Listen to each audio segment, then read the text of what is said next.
Hi all, welcome to electrical Eduzone. അപ്പോൾ നമ്മളുടെ PSC കുറച്ചധികം കർശന നടപടികളിലേക്ക് പോകാൻ വേണ്ടി പോവുകയാണ്. അതിന്റെ ലേറ്റസ്റ്റ് അപ്ഡേറ്റ് ആണ് നമ്മൾ ഇന്നത്തെ വീഡിയോയിൽ പറയാൻ വേണ്ടി പോകുന്നത്. അതായത് അവർ അവിടെ ഒരു നോട്ടീസ് പുറത്തിറക്കിയിട്ടുണ്ട്. അതായത് നമ്മളിപ്പോൾ ഏതൊരു നോട്ടിഫിക്കേഷൻ ഇറക്കുമ്പോഴും PSCന്റെ തത്തുല്യ അല്ലെങ്കിൽ ഉയർന്ന യോഗ്യത അവകാശപ്പെട്ടിട്ട് നമുക്ക് അവിടെ അപേക്ഷിക്കാനുള്ള അവസരം ഉണ്ടല്ലോ. അതായത് ഇക്വലൻസി വൈ ആം എലിജിബിൾ നോക്കി കഴിഞ്ഞാൽ ഇക്വലൻസി വെച്ചിട്ട് അവിടെ അപ്ലൈ ചെയ്യാൻ വേണ്ടി പറ്റുന്നുണ്ടാവും.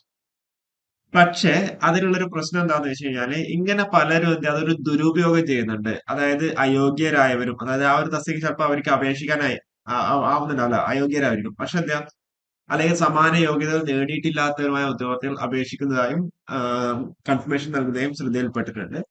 ഇപ്രകാരം നിശ്ചിത യോഗ്യതയോ സമാന യോഗ്യതയോ ഇല്ലാതെ തത്തുല്യ ഉയർന്ന യോഗ്യത അവകാശപ്പെട്ടിട്ട് അപേക്ഷ സമർപ്പിക്കുന്ന ഉദ്യോഗാർത്ഥികൾക്കെതിരെ കമ്മീഷൻ കർശന നടപടി കൈക്കൊള്ളുകയാണ്. ഫോർ എക്സാമ്പിൾ ഞാൻ പറയാം. ഇപ്പൊ നമുക്കിനിപ്പോ KW ഡ്രാഫ്റ്റ്സ്മാൻ ഗ്രേഡ് 1 എക്സാം ഉണ്ടല്ലേ, നവംബർ മാസം, സോറി, ഡിസംബർ മാസം.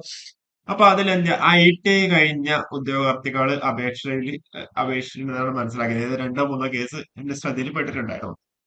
പിന്നെ അതുകൂടാണ്ട് ഇപ്പൊ ഫോർ എക്സാമ്പിൾ ഇതിൽ ഇലക്ട്രോണിക്സ് ആൻഡ് കമ്മ്യൂണിക്കേഷൻ കഴിഞ്ഞവരുണ്ട്. ഇപ്പൊ ഡിപ്ലോമ ഇൻ ഇലക്ട്രിക്കൽ ഇലക്ട്രോണിക്സ് ആണെന്നുണ്ടെങ്കിൽ അത് ഇലക്ട്രോണിക്സ് ആൻഡ് കമ്മ്യൂണിക്കേഷൻ കഴിഞ്ഞവർ അപ്ലൈ ചെയ്യുന്നുണ്ടാവും. അതുകൂടാണ്ട് ഡിപ്ലോമ ഇലക്ട്രോണിക്സിലെ ക്വാളിഫിക്കേഷൻ ഉള്ളതിലേക്ക് എന്താ, ഡിപ്ലോമ ഇൻ ഇലക്ട്രിക്കൽ ഇലക്ട്രോണിക്സ് കഴിഞ്ഞവർ അപ്ലൈ ചെയ്യുന്നുണ്ടാവും. ബിടെക് ഇലക്ട്രോണിക്സ് ഉള്ളതിൽ ബിടെക് ഇലക്ട്രിക്കൽ ഇലക്ട്രോണിക്സ് കഴിഞ്ഞവർ അപ്ലൈ ചെയ്യുന്നുണ്ടാവും. അല്ലെങ്കിൽ ഡിപ്ലോമ ഇലക്ട്രോണിക്സ് ക്വാളിഫിക്കേഷൻ ഉള്ളവർ ബിടെക് ഇലക്ട്രിക്കൽ ആൻഡ് ഇലക്ട്രോണിക്സ് ഉള്ളവർ അപ്ലൈ ചെയ്യുന്നുണ്ടാവും. അപ്പൊ അങ്ങനെ പല രീതിയിലും എന്താ ഇക്വലൻസ് വെച്ചിട്ട് അപ്ലൈ ചെയ്യുന്നുണ്ട്. പക്ഷെ നമ്മളൊരു നോട്ടിഫിക്കേഷൻ നോക്കുമ്പോൾ അതിൽ ഡിപ്ലോമ ഇലക്ട്രോണിക്സ് ആണ് അവിടെ ക്വാളിഫിക്കേഷൻ ഉണ്ടെന്നുണ്ടെങ്കിൽ ഇലക്ട്രിക്കലുകാർക്ക് അത് ചിലപ്പോൾ അപ്ലൈ ചെയ്യാൻ പറ്റുന്നുണ്ടാവില്ല. ഫോർ എക്സാമ്പിൾ എഞ്ചിനീയറിംഗ് അസിസ്റ്റന്റ് ഇലക്ട്രിക്കലുകാർക്ക് അപ്ലൈ ചെയ്യാൻ പറ്റുന്നുണ്ടാവില്ല, ഇലക്ട്രോണിക്സ് മാർക്ക് മാത്രമേ അപ്ലൈ ചെയ്യാൻ പറ്റുന്നുണ്ടാവുള്ളൂ. അതെന്ത് ഇതേപോലെ കുറെ ഇലക്ട്രിക്കലുകാർ അപ്ലൈ ചെയ്തിട്ടുണ്ടാവും. അതേപോലെ KW ട്രാൻസ്മൻ ഗ്രേഡ് 1 അതാരാ, ഇലക്ട്രിക്കലുകാർക്ക് മാത്രമേ അപ്ലൈ ചെയ്യാൻ പറ്റുന്നുണ്ടാവുള്ളൂ. അത് കുറെ പേര് ഇലക്ട്രോണിക്സ് അപ്ലൈ ചെയ്യുന്നുണ്ടാവും. അപ്പൊ ഇങ്ങനെ അപേക്ഷിക്കാൻ വേണ്ടി പറ്റാത്തത് ഇക്വലൻസി വെച്ചിട്ട് എന്താ ദുരുപയോഗം ചെയ്തിട്ട് പ്രസ്തുത തസ്തികയിലേക്ക് അപേക്ഷിക്കുന്നുണ്ട് എന്നുള്ളതാണ് ശ്രദ്ധയിൽപ്പെട്ടിട്ടുള്ളത്. അതുകൊണ്ട് തന്നെ അങ്ങനെ ഇനി വീണ്ടും വീണ്ടും അങ്ങനെ ചെയ്യുവാണെന്നുണ്ടെങ്കിൽ നിശ്ചിത യോഗ്യതയോ സമാന യോഗ്യതയോ ഇല്ലാത്ത തത്തുല്യ അല്ലെങ്കിൽ ഉയർന്ന യോഗ്യത അവകാശപ്പെട്ട് അപേക്ഷ സമർപ്പിക്കുന്ന ഉദ്യോഗാർത്ഥികൾക്കെതിരെ കമ്മീഷൻ കർശന നടപടി കൈക്കൊള്ളുകയാണെന്നുള്ള രീതിയിലാണ് അവർ പറഞ്ഞേക്കുന്നത്. PSCയുടെ വെബ്സൈറ്റിൽ തന്നെയുള്ള ഒരു നോട്ടീസാണ്.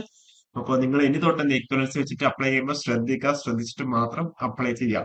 അല്ലാന്നുണ്ടെങ്കിൽ അത് ചിലപ്പം ഭാവിയിൽ എന്താ നിങ്ങൾക്കൊരു പണി കിട്ടാൻ സാധ്യതയുണ്ട്.